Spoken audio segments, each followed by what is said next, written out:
लक्ष्मी विघ्नाय विष्णु पत्नी धीमहि तन्नो लक्ष्मी प्रचोदयात्। हम उस विष्णु पत्नी महालक्ष्मी जी का ध्यान करते हैं जो हमें सद्बुद्धि, समृद्धि और सौभाग्य सदैव प्रदान करती हैं। क्या आपने कभी सोचा है कि लक्ष्मी जी जो विष्णु भगवान जी की पत्नी हैं, उनकी पूजा गणेश जी के साथ ही क्यों हमेशा होती है? कहा जाता है कि जब समुद्र मंथन हुआ था तब उसमें से एक दिव्य प्रकाश निकला था जिससे महालक्ष्मी जी बनी। उन्होंने भगवान विष्णु जी को अपने पति रूप में चुना जो शांत, संतुलित और धर्म रक्षक थे। लेकिन जब माता धरती पर आई तो उन्होंने देखा कि जहाँ जहाँ वे जाती हैं वहाँ धन तो आता है, लेकिन साथ ही विवाद, अशांति और अहंकार भी उस घर में भर जाता है।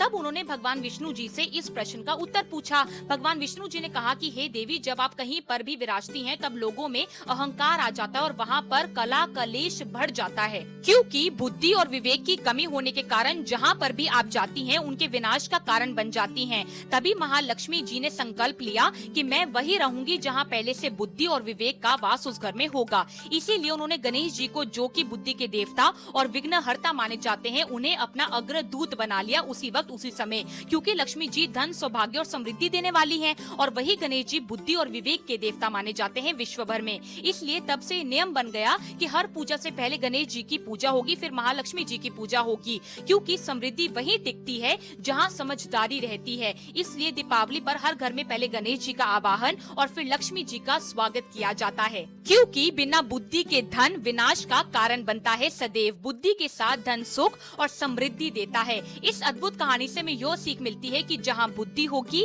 वही लक्ष्मी जी टिकती हैं उसी घर में। गणपति जी जो बुद्धि के देवता हैं और लक्ष्मी जी जो धन की देवी हैं, दोनों साथ हो तो ही हमारा जीवन सदैव संतुलित होता है, बना रहता है।